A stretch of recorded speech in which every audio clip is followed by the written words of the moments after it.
आज के इस डीप डाइव में हम जो अपलोड की गई स्लाइड्स और डॉक्यूमेंट्स देख रहे हैं ना, उनके आधार पर भारत की पंचवर्षीय योजनाओं पर बात करेंगे।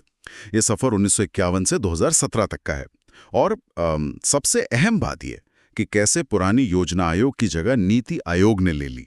बिल्कुल। और एग्जाम की तैयारी कर रहे स्टूडेंट्स के लिए ये जानना बहुत ज़रूरी है कि इस पूरे कॉन्सेप्ट की शुरुआत कैसे हुई। स्लाइड के पहले पॉइंट पर अगर हम आएं तो ये पंचवर्षीय योजना का जो मूल विचार है वो असल में 1928 में जोसेफ स्टालिन द्वारा सोवियत संघ यानी यूएसएसआर में शुरू किया गया था। राइट। और भारत में इसे 1951 में प्रधानमंत्री जवाहरलाल नेहरू ने अपनाया।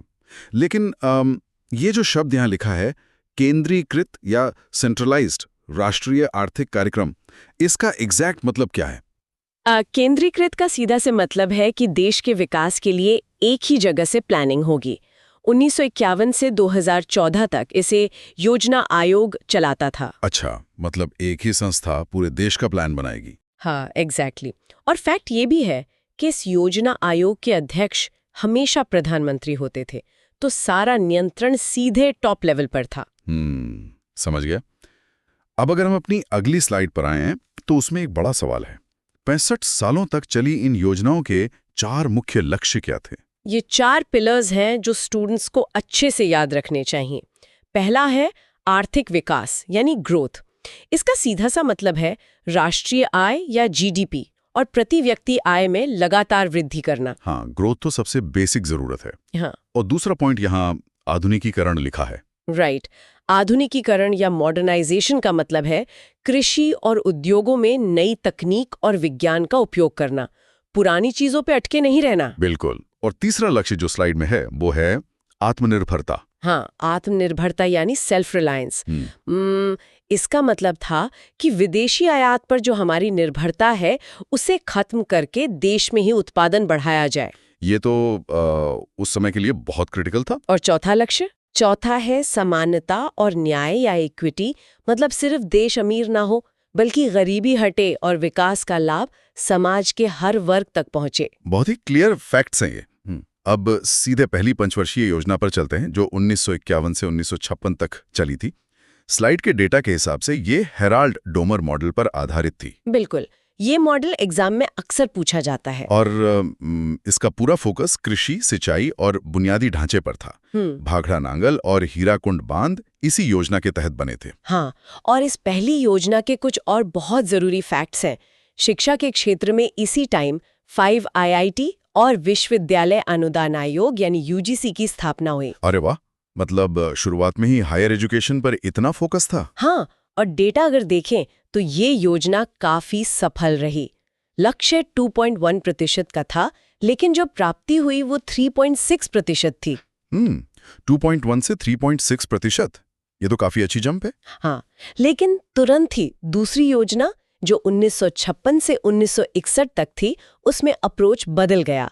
ये पीसी महालनोबिस के सांख्यिकी मॉडल पर बेस थी। Right, exactly. इस बार फोकस कृषि से हटकर भारी उद्योग यानी हेवी इंडस्ट्रीज और घरेलू उत्पादन पर आ गया। हाँ, स्लाइड में साफ मेंशन है कि भिलाई, दुर्गापुर और राउरकेला में विशाल स्टील प्लांट स्थापित हुए। और सिर्फ उद्योग ही नहीं, विज्ञान में भी काम हुआ। होमी जहांगीर भाभा के नेतृत्व में परमाणु ऊर्जा आयोग का विस्तार भी इसी दूसरी योजना में किया गया। अच्छा, तो पहली 2 योजनाएं तो काफी प्रोग्रेसिव लग रही हैं, लेकिन जो तीसरी योजना थी 1961 से 66 वाली, उसके आंकड़े बहुत खराब हैं। इसमें प्राप्ति केवल 2.84% रह गई। इतनी भारी विफलता का कारण क्या था? इसके पीछे 2 बहुत बड़े कारण थे।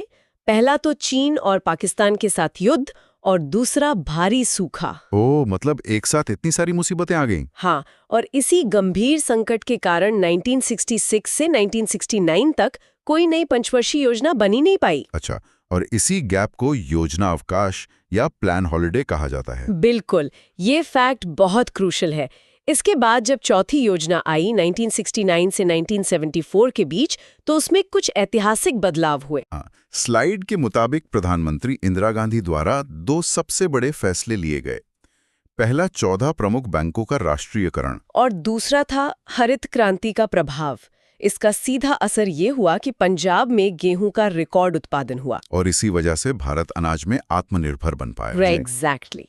जो लक्ष्य पहली योजना में तय किया गया था वो चौथी योजना में जाकर इस रूप में पूरा हुआ।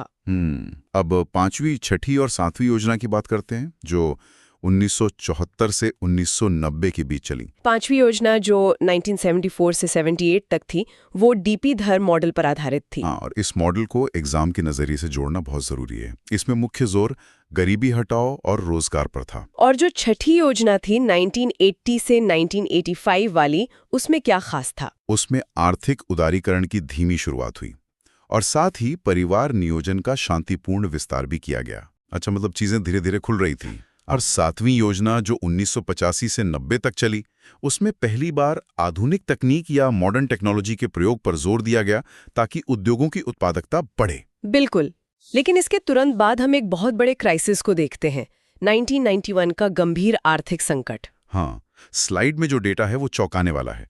भारत दिवालिया होने की कगार पर था और सिर्फ $1 अरब विदेशी मुद्रा बची थी। ये बहुत ही क्रिटिकल टाइम था और इसी संकट से निकलने के लिए आठवीं योजना आई 1992 से 1997 तक, जिसे राव मनमोहन मॉडल कहा गया। और इसी मॉडल के तहत ऐतिहासिक एलपीजी सुधार यानी लिबरलाइजेशन, प्राइवेटाइजेशन और ग्लोबलाइजेशन लागू हुए। हाँ, और ये सुधार इतने बड़े थे कि इसी दौरान 1 जनवरी 1995 को भारत विश्व व्यापार संगठन यानी WTO का सदस्य भी बन गया। 1 जनवरी 1995, ये डेट याद रखने वाली है।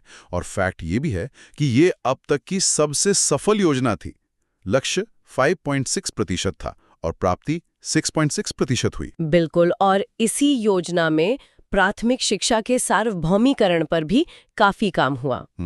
फिर तो 9वीं से 12वीं योजना तक विकास काफी तेजी से बढ़ा। 10वीं योजना में स्कूली शिक्षा का संकल्प लिया गया। हाँ, और 11वीं योजना का फैक्ट ये है कि इसमें कृषि, उद्योग और सेवाओं में समावेशी विकास पर फोकस किया गया। लेकिन जो अंतिम योजना थी, 12वीं योजना 2012 से 17 वाली, उसमें डेटा थोड़ा नीचे गया है। वो इसलिए क्योंकि 2008 के वैश्विक आर्थिक संकट का असर पड़ा था। इसी वजह से 12वीं योजना का मूल लक्ष्य 10% से घटाकर 8.2% कर दिया गया। अच्छा, तो इसमें कृषि में 4% और विनिर्माण में 10% वृद्धि का लक्ष्य रखा गया था और मार्च 2017 में ये 65 साल पुराना युग समाप्त हो गया। बिल्कुल। अब आखिरी स्लाइड पर आते हैं। 2014 में योजना आयोग को समाप्त कर दिया गया, उसकी जगह नीति आयोग ने ले ली। इन दोनों में असली फर्क क्या है? दोनों की काम करने के तरीके या अप्रोच में बहुत बड़ा अंतर है।